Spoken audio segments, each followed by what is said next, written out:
دنیا کے اندر سب سے پہلے حضرت سیدنا مولانا نبینا علیہ السلام کو بھیجا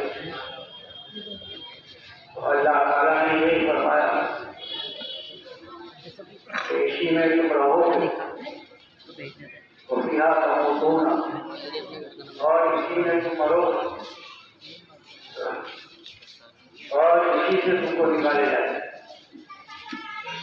لہٰذا آدم علیہ السلام کی تین اولاد، چاہے مسلمان چاہے سکھ ہو عیسائی ہندو ہو، سب کے سب یہی کی پیداوار، اور یہ ملک ہمارا مادر وطن یعنی ہمارے لیے ایسا ہے جیسے ماں ہو۔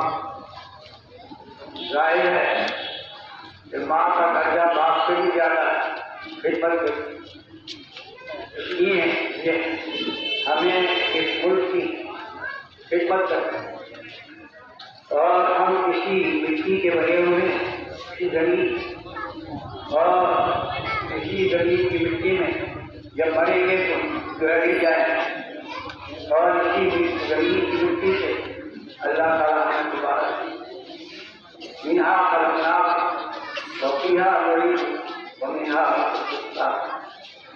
میرے بھائیوں، اور خصوصی طور پر ہمارے طلباء کرام توجہ سے یہ آزادی ہے، یہ ایک ایسی چیز ہے کہ اللہ رب العزت نے آزادی دلانے کے لیے پیغمبروں کو بھیجا۔ حضرت سیدنا موسیٰ علیہ السلام کے زمانے میں جو بہت بڑا ظالم جس کا حال یہ تھا جو اس کو خدا نے کہتا تھا اس کے جس میں کیڑے ہوا تھا،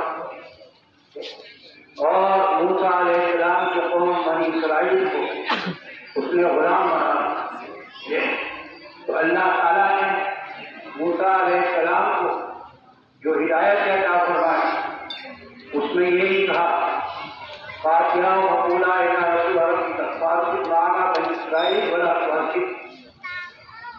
کہ فرعون کے سامنے جو خطاب فرمایا ہے موسیٰ علیہ السلام اس میں یہی کہا کہ تو جو ہے میری قوم کو عذاب کر دے، ظلم مت کر ان کے اوپر اور ان کو میرے حوالے کر، تو تم غلام بنا۔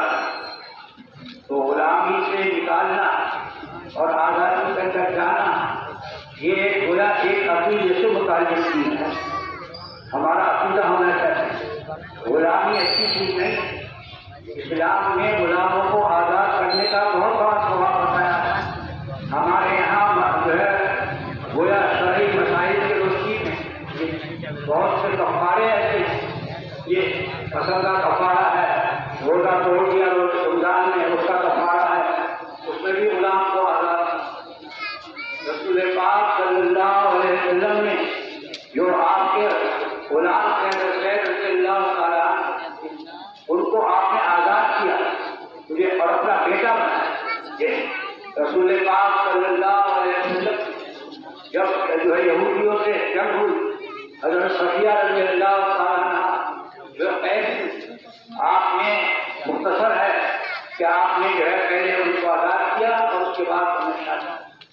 بہرحال ہمیں ان چیزوں کو سمجھنا ہے، ہماری کتابوں کے اندر یہ باتیں بتائی جاتی ہیں کہ ہمیں جو ہے خالی کتابیں پڑھنا سے کام نہیں لینا چاہیے، بلکہ اس کی روشنی میں سبق لینا چاہیے کہ اس میں جو اللہ تعالیٰ نے اللہ کے رسول نے جو باتیں بتائی ہیں یہ اس کو ہم جو ہے اپنائیں اور اس کو اختیار کریں۔ ہمیں اس ملک میں آزاد ہیں اور آزاد رہیں گے، کوئی طاقت ہمیں غلام نہیں بنا سکتی۔ جس نے غلام بنایا تھا اس کا حشر تم نے دیکھا، یہ ذریعہ وہ رسوا ہو کر گزار کر نکالا گیا۔ آپ یہ مت سمجھو کہ ہندوستان کے اندر جو ہے شادی کی اور مقام